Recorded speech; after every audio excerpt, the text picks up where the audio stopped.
Hello there YouTube, this is Mr. Axel and I welcome you to my garage for this video.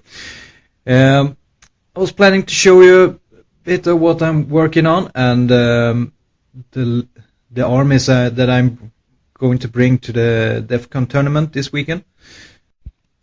So over here you see my very cramped and tidy working space with some orc brutes there. I'm going to use as orc characters eventually. And over here is my to-do pile with various elves and war machine models. And here you have my to-do shelves with both warriors, elves and orcs, which will sometime during the next 10 years or so will be painted. But I have some stuff that have been painted, and these are my rather festive orcs. I don't know if I can get them focused or not, but it's the orc army are coming along, and I will soon. I hope they will feature in a report real soon. But if we look here, we have my Warriors of the Dark Gods army that I will bring to the first tournament this weekend on Friday. The Defcon event is a 3-day event with 2 tournaments, one on the Friday and another Saturday and Sunday.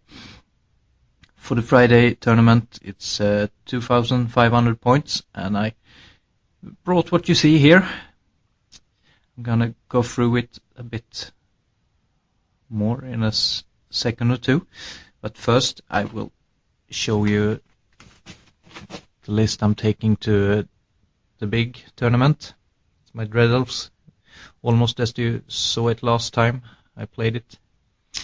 So it's a bit funny actually. Defcon tournament. Last time I was there, I was on a real lucky streak, and I actually have a title to defend this time, so I'm looking forward to it, even though with no actual practice I'm a bit realistic of my chances, and they aren't that very good. So if we take a look at the actual list, then for the warriors it looks a bit like this. My reasoning while building this list was that I should have no unit that was easy to kill, and every unit should have a high strength potential and rather good defense. With such small armies but regular sized board, it would have been rather easy for a shooter list to just grab some easy points and then hide. So my aim was to prevent that. That's also why I chose to have Skull Splitter and the Dragon with its 2 breaths to deal with skirmishers or some such. The small point value also limits artillery quite effectively, so rather early in the process I decided to have the biggest and baddest model possible for whatever army I chose to play. My list isn't that fast, so my success will probably depend much on how I use the dragon. And looking at the competition, I think my list looks really good, since it's only one unit that is better than my dragon. It's a Scourge of Wrath with Mortal Blade, so that one is rather scary. On the other hand, the rest of my army outmatches that demon army, so it's not all bad. There is also a shooty highborn elves army that is rather scary, but overall it looks very good, and I don't think I'm too far off saying that my build is among the top 3. There are still a bunch of top players attending, so I really need to play my absolute best to have a chance, even though it looks rather good on paper at this point. For the 4,500 points tournament, then things look a bit different. The list looks almost like it did in the last Dread Elf report, and it feels really shaky since I have almost no practice with the army, which is bad since the competition is very hard.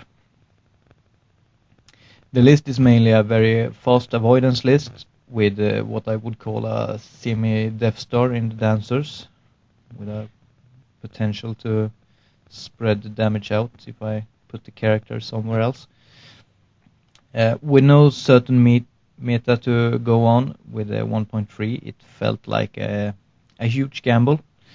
When looking at the other lists, I felt rather okay, and it calmed me down a bit. It's not looking nearly as good as for the Warriors army. Out of 28 players, I would say that I have about 2 real matchup advantages and about the same for disadvantages.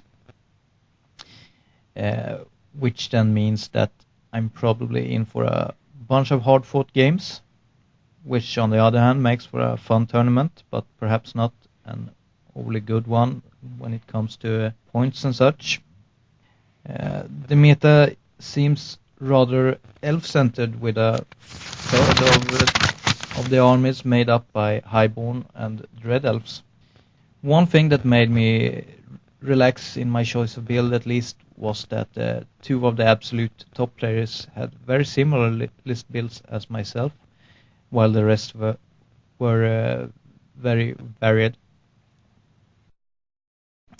Even though the matchups on paper seems rather rough, my army has the absolute biggest advantage when it comes to make use of terrain.